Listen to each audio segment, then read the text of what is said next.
மதுரைன்னா அது ஒரு திருவிழா கோட்டை. வருஷம் பூரா ஏதாவது விசேஷம் நடந்துகிட்டே இருக்கும்.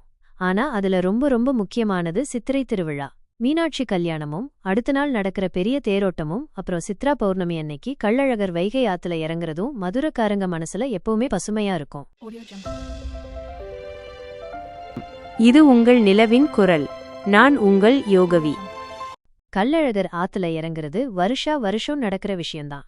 ஆனா ஒவ்வொரு வருஷமும் அழகரை பார்க்க வர்ற கூட்டம் அதிகமாகிக்கிட்டே இருக்குது. சித்ரா பௌர்ணமி அன்னைக்கு வானத்துல முழு நிலா அப்படியே ஜொலிக்கும்.